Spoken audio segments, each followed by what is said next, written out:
মানুষকে, যাকে আমি বলছি কুচযুগ শোভিত মুক্তাহারে, আমরা তো প্রথমেই কামের কথাই আসছে। নারী পুরুষের সমস্যার ক্ষেত্রে দিয়ে আমাদের আলোচনা শুরু হয়েছিল। পুরুষের হাতে ক্ষমতা আছে, ক্ষমতার একটা ভাষা আছে, এবং যে মানুষ ক্ষমতায় যায় সে ক্ষমতার ভাষাতেই কথা বলে। শিক্ষা, রুচি, কালচার, সৌন্দর্য, কাম, মেধা, সব কিছুর একটা অপূর্ব মিশেলের নাম সরস্বতী। কামের কথা যদি দেবী দুর্গার ক্ষেত্রেও তো বলা হয়েছিল যে পুজোর মন্ত্র প্রতিটির মধ্যে তো ক্ষীণকোটি বা ক্ষীণকোটি ও বা উন্নত পিনন্নতা পদধরা, এই যে ভাষাগুলি ব্যবহার করা হয়েছে প্রত্যেকটাকে কামের কথা বলে না। দিদি, আরেকটা প্রশ্ন আমি করতে চাইছি। টলিউড অভিনেতা অম্বরীশ তিনি বলছেন যে সরস্বতী নাকি কামের দেবতা, কিন্তু আমি আপনার মতো যারা আমরা স্কুলে পড়াশুনো করেছি, ছোটবেলা থেকে দেখে এসেছি বিদ্যালয়ে সরস্বতী ঠাকুরের পুজো হচ্ছে, আমাদের কাছে অতি স্পষ্ট যে বিদ্যার দেবী। তারপরেও এত বড় একজন অভিনেতার পক্ষে পার্থক্য কেন খোঁজা এত দুষ্কর হয়ে পড়লো? না, উনি এই কথাটা বলেননি। আর আমি একেবারেই আমার ব্যক্তিগত মত বলছি, সেটা হচ্ছে যে সরস্বতী না প্রথমে একটা নদী, যে নদী লুপ্ত হতে হয়ে প্রথমে নারী হয়েছে। যদি আমরা ওই মেঘমল্লার উপন্যাসটাকে মনে করি, সেই তারপর থেকে তিনি তার দেবী রূপে উন্নীত হয়েছেন তিনি। তো এহেন মানুষকে, যাকে আমি বলছি কুচযুগ শোভিত মুক্তাহারে, আমরা তো প্রথমেই কামের কথাই আসছে। মন্ত্রের মধ্যে কি শুধু বিদ্যার কথা ছিল?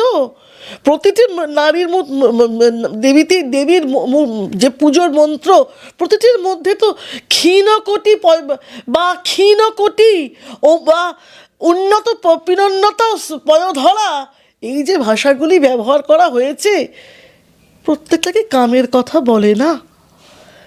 সেখানে যার মধ্যে ধী শক্তি থাকবে, প্রজ্ঞা থাকবে, তার মধ্যে কাম থাকবে, সেটাই তো স্বাভাবিক। তো সরস্বতী সব কিছুর মিশেল। শিক্ষা, রুচি, কালচার, সৌন্দর্য, কাম, মেধা, সব কিছুর একটা অপূর্ব মিশেলের নাম সরস্বতী। কামের কথা যদি দেবী দুর্গার ক্ষেত্রেও তো বলা হয়েছিল। কোনো একটি সম্প্রদায় বলে মনে করে যে তিনি নাকি তাকেও পাঠানো হয়েছে ওই ইয়েকে দমনের জন্য, অসুর দমনের জন্য, তিনিও কামের আশ্রয় নিতে বাধ্য হয়েছিলেন। তো কাম তো জীবনের বাইরের কিছু বিষয় নয়। রিপু দমন করাটা হচ্ছে শিক্ষা এবং রুচির ব্যাপার। তা বলে রিপু বা কাম নেই, এটা ভেবে নেওয়াটাও আবার অতি সরলীকরণ করে দেবে, অতি শিশু মনের পরিচয়। আর আমি বারংবারই বলছি, প্রতিটি দেবীকে বা দেবতাকে নিজের মতো করে ব্যাখ্যা করবার স্বাধীনতা তো হিন্দু ধর্মে রয়েছেও। তো তিনি তার কথা বলেছেন, আমি আমার কথা বললাম। যদি অন্য কারোর অন্য কিছু বলে মনে হয় তিনিও সেভাবে ভাবতে পারেন, কিন্তু দিনের শেষে আমাদের দেবদেবীকে আমরা যে পথেই হোক, মানে যত মত তত পথের তো বাঙালি, আমরা যে মতেই হোক আমরা যেন শ্রদ্ধার সঙ্গে, ভালোবাসার সঙ্গে তার সঙ্গে যুক্ত হতে না পারি ভগবানের সাথে, তাহলে বোধহয় ওই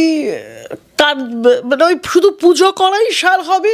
আর কাজের জায়গায় গিয়ে একজন ডাক্তারের মৃত্যু ঘটবে কর্মক্ষেত্রে, এবং আমরা দাঁড়িয়ে দাঁড়িয়ে হাততালি দিয়ে উই ওয়ান জাস্টিস বলে গান টান গেয়ে, আবার কিছু লোককে, যেখানে আমাদের সকলকে একযোগে উই ওয়ান জাস্টিস বলে শাসককে একা করে দেওয়া উচিত ছিল, সেক্ষেত্রে শাসকের সুবিধা করে দিয়ে কিছু লোককে আমরা হাত ধরে উই ওয়ান জাস্টিস বলে, কিছু লোককে গো ব্যাক বলে আসল সমস্যা থেকে মুখ ঘুরিয়ে নেওয়া হবে।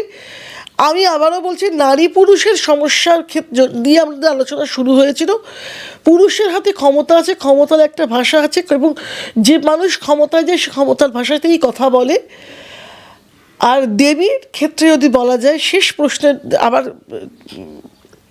ফিরছি, সেটা হচ্ছে যে যত মত তত পথ, যে যাকে যেভাবে দেখে।